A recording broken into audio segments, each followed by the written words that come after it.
Hello दोस्तों आज की इस वीडियो में हम लोग हल करने वाले हैं क्लास 10th के मैथ का जो चैप्टर है 6। ठीक है, ट्रायंगल मतलब कि त्रिभुज।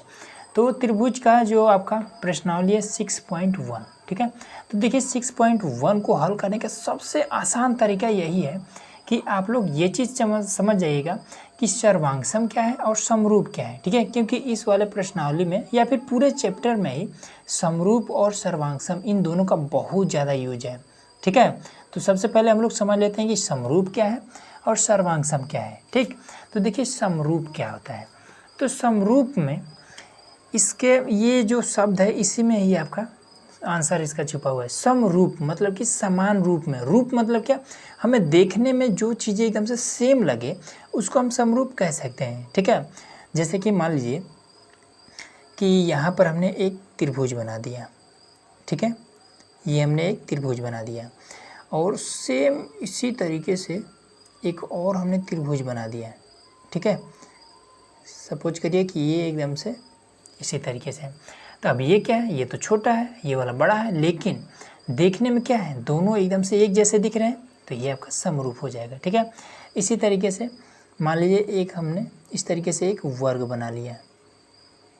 ठीक है, वर्ग बना लिया और एक हमने वर्ग और बना लिया इस तरीके से, ये बड़ा सा। ठीक, तो इसमें क्या है, ये दोनों हम क्या कहेंगे, ये दोनों समरूप हैं। ठीक है, समान रूप के हैं, दोनों की क्या है, एक ही तरीके के हैं। अब यही अगर मान लीजिए कि इस तरीके का हम एक बना लें, ये हमने एक बना लिया। ठीक है, और एक हमने इस तरीके का बना लिया, ये। ठीक, तो ये वाला क्या है, ये हमें देखने से लग रहा है कि आयत है, ये देखने से क्या लग रहा है, एक वर्ग लग रहा है। ठीक है, तो ये दोनों क्या है, क्या समरूप हैं, दोनों समान रूप के? नहीं, ये दोनों समान रूप के नहीं है। ठीक है, तो ये दोनों समान रूप के नहीं है। ये क्या है, ये दोनों समरूप है। ठीक है, इसमें होता क्या है, समरूप में हमें बस देखने से दोनों चीज़ें एक जैसे दिखे, बड़ा छोटा से कोनो मतलब नहीं है। ठीक है, बस देखने में एक जैसा हो, बड़ा छोटा से कोई मतलब नहीं है, तो वो आपका समरूप होता है।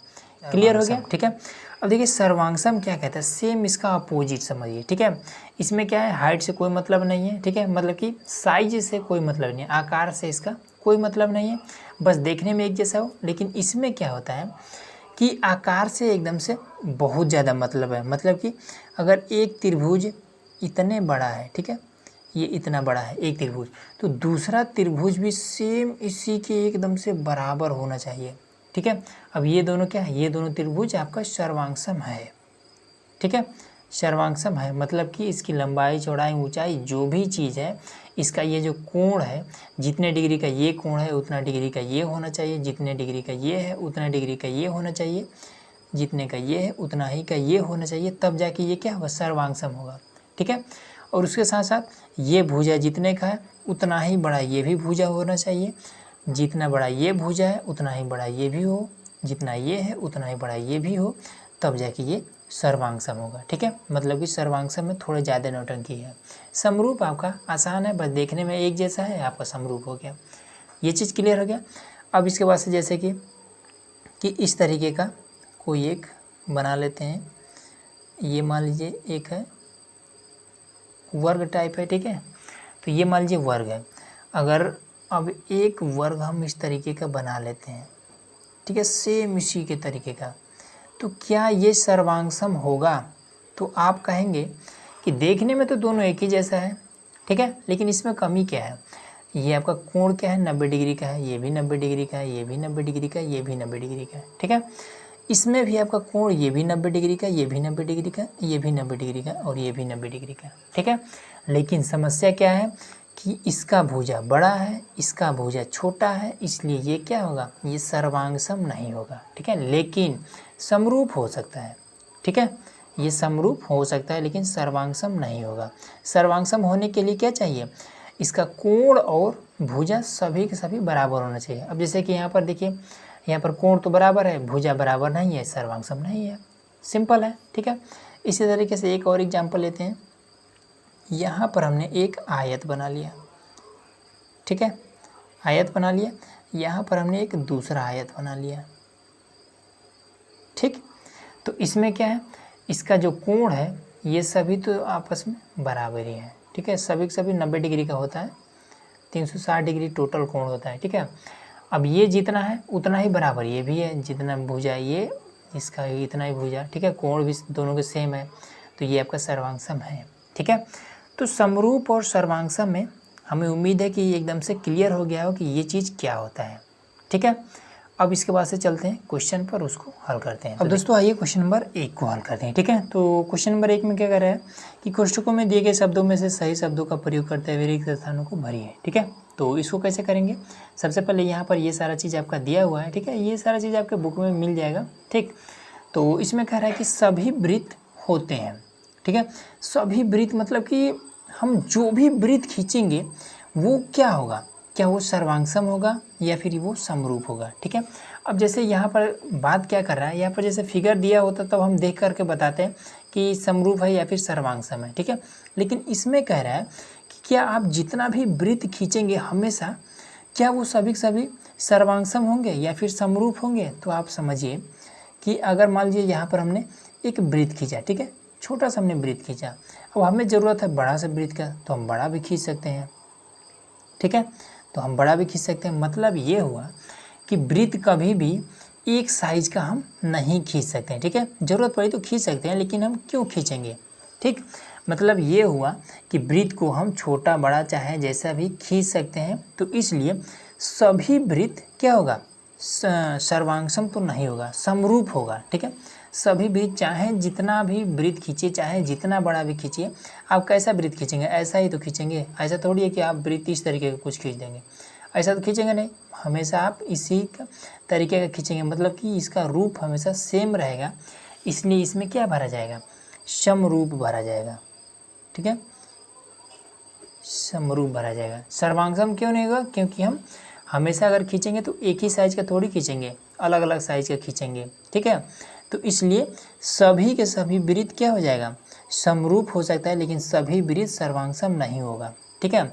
अब यहाँ पर सभी न कहता क्या, अगर साइज में दिया होता इस तरीके का, मान लीजिए साइज दिया होता, ये इस तरीके का, ये 2 साइज दे दिया होता, ठीक है। कहते हैं कि ये दोनों क्या है, समरूप है या फिर सर्वांगसम है, तो हम फटाक से कह देते कि ये सर्वांगसम है, क्योंकि हमारे पास दिख रहा है कि हाँ 2 वृत्त हैं और दोनों एक जैसे हैं, तो सर्वांगसम है। लेकिन इसमें बात कर रहा है सभी का, कि टोटल हम जितने भी वृत्त खींचेंगे, ठीक है, आज तक आपने अगर खींचा होगा, तो क्या सभी सर्वांगसम होंगे, मतलब एक साइज का होगा, नहीं, अलग अलग साइज का होगा। क्लियर हो गया। अब यहाँ पर समझिए, क्या सभी वर्ग होते हैं, समरूप होते हैं या फिर सर्वांगसम। तो वर्ग कैसा होता है, वर्ग ऐसा ही तो होता है, ये वाला, ठीक है। मतलब चारों भुजाएं आपस में बराबर होगा, तो ये भी आपका, ये आपका इस तरीके का वर्ग होता है, ठीक है। तो क्या आप वर्ग खींचेंगे तो सेम एकदम से एक ही तरीके का खींचेंगे, नहीं, आप ज़रूरत के हिसाब से खींचेंगे। तो इसलिए यहाँ पर सभी कह रहा है ना, तो सभी क्या होगा, सभी एकदम से एक साइज का नहीं होगा, अलग अलग साइज का होगा, इसलिए। लेकिन हाँ, वर्ग क्या होता है, वर्ग का हमेशा चारों भुजाएं बराबर ही होता है।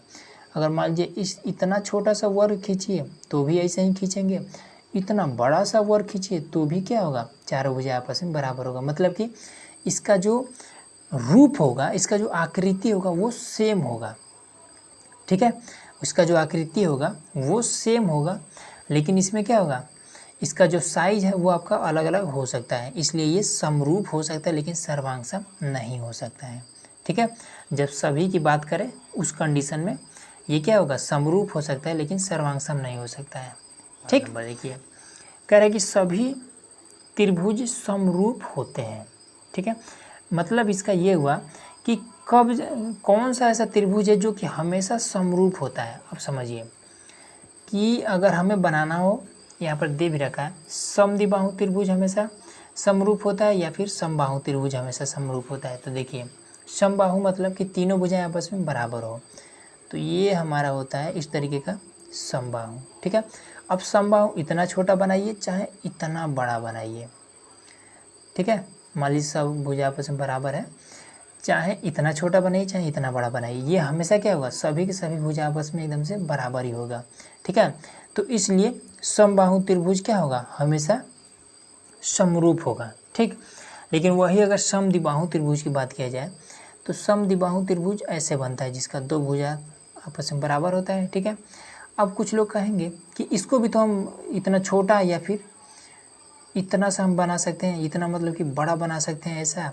लेकिन देखिए इसमें मामला क्या फंसेगा, ज़रूरी थोड़ी है कि हम लोग ऐसा ही बनाएंगे। अगर हम मान लीजिए एक हम इस तरीके से बना दिए और दूसरा हम इस तरीके से बना दिए, ये हमने इस तरीके से बना दिया, तो ये क्या हो जाएगा, ये भी तो आपका क्या है, समद्विबाहु है, लेकिन क्या इसके बराबर है, इसका फेस इधर की तरफ है, इसका फेस इधर की तरफ है। ठीक, वही अगर हम समबाहु त्रिभुज की बात किया जाए तो आप इस तरीके से बनाइए या फिर आप इस तरीके से बनाइए। देखिए थोड़ा सा गड़बड़ हो गया है, आप चाहे जैसे बनाएंगे इसका क्या होगा, ये सभी के सभी आपस में एकदम से बराबर होगा। ठीक है, हमेशा ये एकदम से सीधा ही दिखेगा। ठीक, तो इसलिए ये क्या हो जाएगा, समबाहु त्रिभुज की ये समरूप हो जाएगा। ठीक है, और समद्विबाहु त्रिभुज ये आपका समरूप नहीं हो सकता है। क्लियर हो गया। अब अगला देखिए, कह रहा है कि भुजाओं की समान संख्या वाले दो बहुभुज समरूप होते हैं। ठीक है, अच्छा देखिए इसमें भुजाओं की समान संख्या वाले दो बहुभुज, अच्छा बहुभुज होता क्या है, ऐसी कोई आकृति जिसमें बहुत सारा भुजा हो, मतलब इस तरीके का, ये षटकोण वटकोण जो होता है ना, ये आपका बहुभुज में ही आता है। ये आपका इस तरीके का कुछ हो जाएगा और ये इधर फिर ये आपका, ठीक है थोड़ा सा गड़बड़ हो गया है, चलिए कोई दिक्कत नहीं है।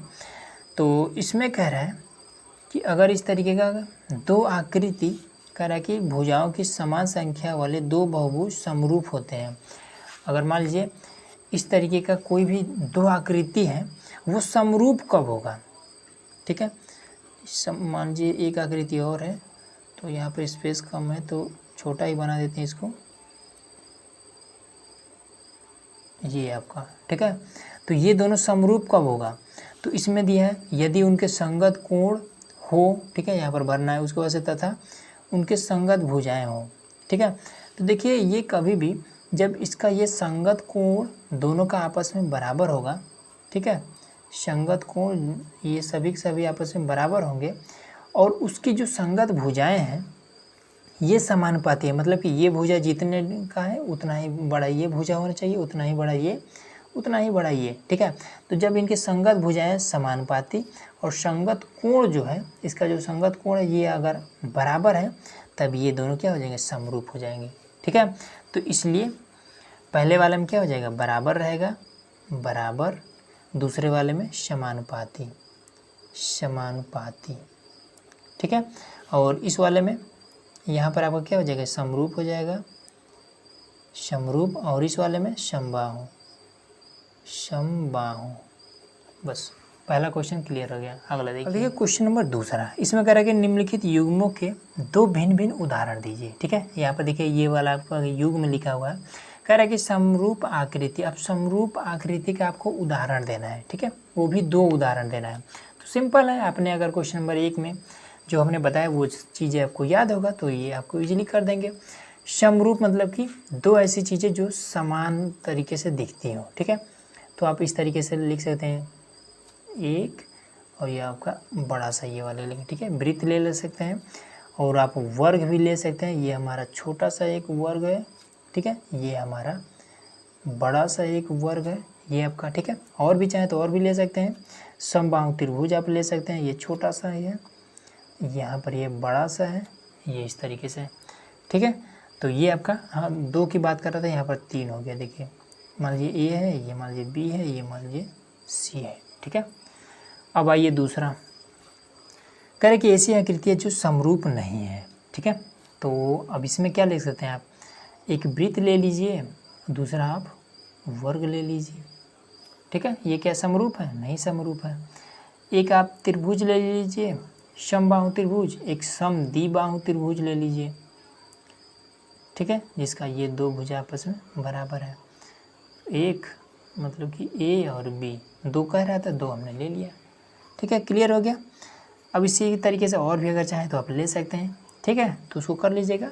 अगला देखिए, अब दोस्तों जो आपका अगला प्रश्न है क्वेश्चन नंबर 3 कह रहा है कि बताइए कि निम्नलिखित चतुर्भुज समरूप है या फिर नहीं। ठीक है, तो आप अगर आपने इस क्वेश्चन को ध्यान से देखेंगे तो आप वैसे ही बता देंगे कि ये समरूप नहीं है। क्यों?